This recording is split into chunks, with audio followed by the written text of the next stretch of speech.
Bonjour à tous, voici le programme de la séance. Tout d'abord, je vais vous proposer de revenir sur la correction de l'évaluation sur le poème Korchak. Puis nous analyserons le dernier poème du recueil qui se nomme Serment de Paris. Et enfin, vous aurez à réaliser un QCM sur Pronote. Le corrigé de l'évaluation est disponible sur Pronote. Si vous l'avez compris et si vous n'avez aucune interrogation, vous pouvez passer cette partie de la vidéo. Dans le corrigé, j'ai mis en évidence les éléments qui étaient nécessairement attendus, donc vous les trouverez en couleur rouge et en couleur vert. Et j'ai également rédigé l'ensemble des questions. Donc pour la question 1, on vous demandait de préciser la situation d'énonciation. Ce qu'il fallait bien remarquer, c'est qu'il y avait deux destinataires différents. En effet, Laurent Godet s'adresse encore une fois à ses lecteurs, quand il dit « pas celle que vous connaissez, celle que vous chantez », mais il s'adresse aussi aux gens qui souffrent à travers le monde, puisqu'il parle des hommes, des femmes, des troupeaux d'humains blottis, écrasés. Le but de son message va être de rappeler les souffrances que des gens ordinaires ont subies, et ce, depuis la nuit des temps. Dans la question 2, nous vous demandions de repérer les vies qu'évoquait le poète. Pour cela, un effort de reformulation était attendu. Il s'agissait de passer des mots du texte à leur transcription dans vos mots à vous. Donc, il fallait repérer qu'il s'agissait de gens ordinaires et non pas de personnages historiques, que ces gens vivaient tous dans de mauvaises conditions d'hygiène, de santé. On pouvait repérer qu'ils étaient malades. On pouvait aussi repérer que le poète évoquait des jeunes filles contraintes de se prostituer et des jeunes gens qui s'épuisaient au travail. Dans la question 3, il fallait revenir sur la définition de la littérature engagée et montrer que l'engagement de Laurent Godet consistait à lutter contre la fatalité du quotidien. Centaines de milliers de vies qui n'ont rien, ne vivront rien et disparaîtront sans que le monde ait seulement remarqué qu'elles étaient nées. Ce sur quoi Laurent Godet insiste, c'est qu'en écrivant son poème, ces vies dont il nous parle ne seront pas oubliées. Pour la question 4, le procédé d'écriture à repérer était la comparaison. Les mots sont vieux, comme la souffrance des peuples. Les mots sont le comparé, la souffrance des peuples est le comparant, l'outil de comparaison est le mot comme, et le point commun, c'était la vieillesse au sens d'ancienneté. Il y avait plusieurs exemples possibles d'autres comparaisons du texte. Celle que je vous propose est la suivante. Je la veux épaisse, comme les voix anciennes. Ou la prière Korchak, reprise par le pronom la, est ici comparée aux voix anciennes. Le mot outil de comparaison est encore le mot comme, et le point commun, c'est l'épaisseur au sens de la profondeur et de la sagesse des voix anciennes. Ainsi, Laurent Godet rapproche la poésie de la douleur des peuples et de la sagesse des anciens pour mieux toucher son lecteur. La question 5 portait elle aussi sur un procédé d'écriture, à savoir l'anaphore. Il faut, tournure injonctive qui donne un ordre, et répéter pour montrer la nécessité, la contrainte qui domine les vies qui sont décrites. Donc ces hommes et ces femmes ne choisissent pas leur destin, mais subissent des souffrances au quotidien et tentent d'y survivre. La question 6 était une question d'interprétation qui supposait de mettre en œuvre des connaissances que vous aviez acquises en classe lorsque nous avions travaillé sur la préface. Donc les trois objectifs sont reprécisés en rouge, dénoncer les injustices à travers le monde, une poésie qui se veut récit de l'existence de tous les peuples que l'histoire a négligés, et une poésie qui cherche à lutter contre l'oubli. Pour dénoncer les injustices de la société, il fallait mettre en avant les passages qui décrivaient le quotidien difficile de certains hommes et de certaines femmes. Nous pourrons noter l'utilisation du futur simple. Ils auront. Ainsi, Laurent Godet présente l'injuste destin qui s'offre à ces hommes et à ces femmes. Pour montrer que la poésie est un récit qui vise à mettre en évidence la vie des peuples que l'histoire a oubliés, vous pouviez revenir sur un jeu de mots qui était déjà présent dans la préface, le poème « Pour que toutes les vies soient comptées ». Ici, on repère la paronomase entre le mot « compter », donc compter des chiffres, et le mot « compter » au sens de « raconter ». Enfin, la lutte contre l'oubli est mise en évidence à travers les jeux de musicalité que permet la poésie. Pour la partie grammaire, voici le corrigé. Donc sont soulignés en jaune tout ce qui a été modifié. J'attire votre attention sur les participes passés. Pour rappel, lorsque le participe passé est employé avec l'auxiliaire être, le participe passé doit être accordé avec le sujet, comme dans qu'il soit révoqué. Alors que lorsque le participe passé est utilisé avec l'auxiliaire avoir, il n'y a pas d'accord entre le sujet et le participe passé, comme dans l'exemple Dieu n'a pas eu pitié. Passons à présent à la question 9. Il s'agissait de justifier l'accord. Il fallait bien repérer que ronger s'accordait avec muqueuse, qui est un nom féminin pluriel, et donc la terminaison est bien ES. Pour la formation du mot, ici, il était attendu de réfléchir sur le sens du mot en contexte. Donc non pas le sens du mot éventré tel qu'il apparaît dans le dictionnaire, mais bien son emploi ici, dans le poème. Dans les rues éventrées des capitales immondes, ici, le mot éventré a un sens imagé, figuré. On peut comprendre que ce ne sont pas les rues qui sont éventrées, mais les habitants, à cause des maladies. Mais on peut aussi imaginer que ces rues sont vidées de leurs habitants car les maladies ont tué tous les passants. À présent, pour la question 11, le temps à repérer était le présent indicatif avec deux valeurs différentes. Une valeur de vérité générale qu'on appelle le présent gnomique. Il y a des vies entières passées sans jamais connaître répit ni lumière. Si le verbe avoir dans il y a est conjugué au présent de l'indicatif, il permet de décrire une situation qui est toujours vraie. Alors que dans cet autre exemple, Korchak, je dis le chant sans Dieu, je le glisse en terre.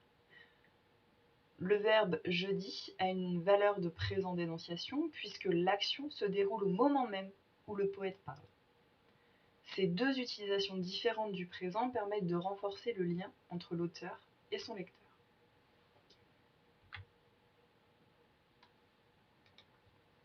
Passons à présent à notre séance 5. Séance 5, le serment de Paris, un nouvel espoir. Objectif, interpréter le dernier poème d'un recueil. Activité 1, vers une nouvelle communauté de souffrance. Vous pouvez faire pause dans la vidéo pour pouvoir noter le titre, l'objectif et l'activité 1. Nous allons donc travailler sur le tout dernier poème du recueil de Laurent Godet afin d'en mener une interprétation. Pour cela, nous travaillerons en deux temps sur le texte. Passons donc à l'activité 1. Je vais donc procéder à la lecture de la toute première partie du poème. Le serment de Paris. Tant de cris de tant de foules dans tant de villes, et tous ces regards saisis, ces visages figés qui sont les nôtres. L'obscurité grandit, c'est nous, de par le monde, les hommes visés. Nous tous, possiblement, en quelques secondes, de vie à trépas, de passants à victimes. C'est nous un jour peut-être, la vie d'attentat et l'incrédulité. Nous avons vu Paris pleurer, Tunis saisie d'effroi, Orlando gémir, et Nice être renversée. Nous avons vu Beyrouth et Bruxelles, le monde aux quatre coins déchirés. Dans des pays lointains, il est des douleurs sœurs, des visages sombres, des regards vides que nous connaissons. C'est nous, attentats du monde entier. On nous a donné un nouveau nom. Nous, passants, civils, familles, nous sommes cible molle. Dans le métro, au cinéma, à nos bureaux, cible molle. Sur la plage, au musée, à la terrasse d'un café. Avec nos vies ni plus risquées ni plus peureuses que les autres, nous prenons des trains, montons dans des rames de métro, allons au concert, ni plus, ni moins, cible molle, car nous sommes faciles à tuer. Je regarde le monde et je pose la main sur le musée du Bardo. Il y a des flaques de sang au pied des mosaïques. Je pose mes mains sur la plage du Grand Bassam, où le sable est souillé. Sur les rues de Beyrouth, celles de Bamako et de Madrid, le monde saigne. À Palmyre, le temple de Baal a sauté dans un hoquet de poudre. Et la perle de Tanmor s'est disloquée après avoir échappé si longtemps à l'appétit du temps. On aime la mort aujourd'hui. Le monde est rempli de Saint-Barthélemy, et les libres penseurs pèsent bien peu quand l'heure est à s'étrangler. La peur a repris ses droits, gourmande, vicieuse. Elle nous murmure que nous pouvons mourir par surprise à tout moment, arrachés sans rien pouvoir faire. Doucement, nous habitons le tourment. Nous regardons le monde sans plus le comprendre. Des hommes, souvent plus jeunes que nous, tirent dans la rue, se filment en souriant, se félicitent du sang versé, se donnent des noms de guerriers. Des hommes qui ne savent même pas qu'ils sont lâches. Dans cette première partie du poème, la première personne est très présente. Mais à la différence des autres poèmes, c'est nous, première personne du pluriel, qui domine, et non plus je. Une nouvelle communauté s'est construite, communauté dans laquelle Laurent Godet a sa place. Lorsqu'une communauté se crée, c'est parce qu'elle partage des valeurs, des idées, un mode de vie, et peut même se rallier autour d'un nom qu'elle choisit ou qu'on lui donne. Ici, le nom, c'est cible molle. On comprend ainsi que ce qui rapproche ces personnes, c'est la souffrance et la peur. Laurent Godet personnifie ce sentiment. La peur a repris ses droits, gourmande, vicieuse. Elle nous murmure que nous pouvons mourir par surprise, à tout moment. Le partage d'un sentiment de frayeur rassemble les hommes. Et cette peur est causée par l'accumulation de faits historiques. À 2 reprises, l'auteur dresse la liste des derniers attentats terroristes survenus de par le monde. Cette communauté ne connaît donc pas de frontières.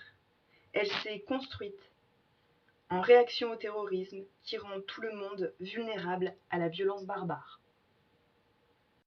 À présent, dans le cahier, vous allez pouvoir noter la question qui apparaît. Pourquoi peut-on dire qu'une nouvelle communauté se forme dans ce début de poème? Faites pause dans la vidéo pour y répondre ou attendez la page d'indice. Sur cette page, vous retrouvez l'ensemble des éléments qui ont été cités pendant la première analyse du poème. À vous de répondre au crayon à la question. Faites pause pour pouvoir répondre. Passons à présent à l'activité numéro 2. Donc notez ce titre dans le cahier, je vais procéder à la lecture de la suite du poème.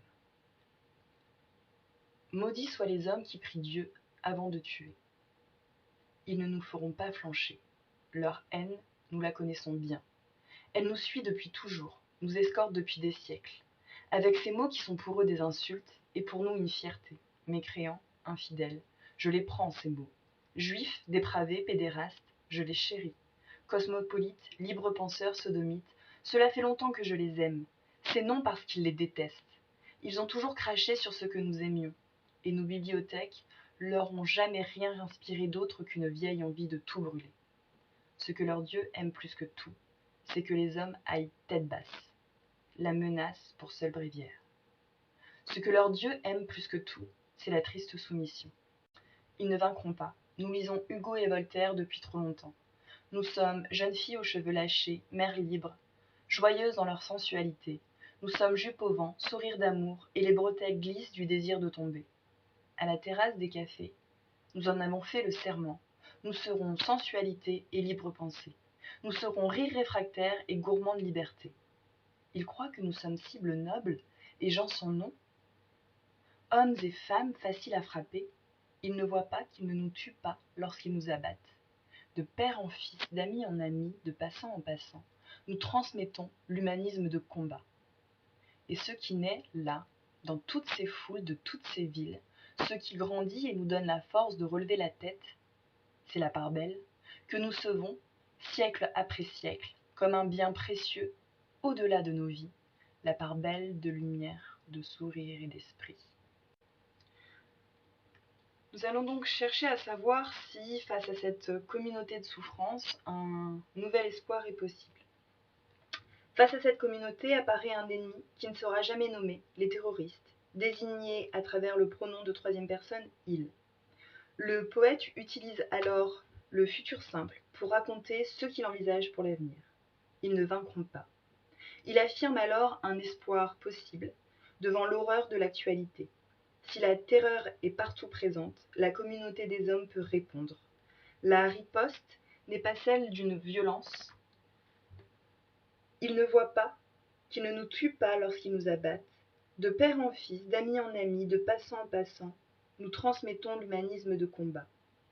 Dans ce passage, le poète emploie une antithèse. En effet, humanisme et combat sont des mots qui normalement s'opposent.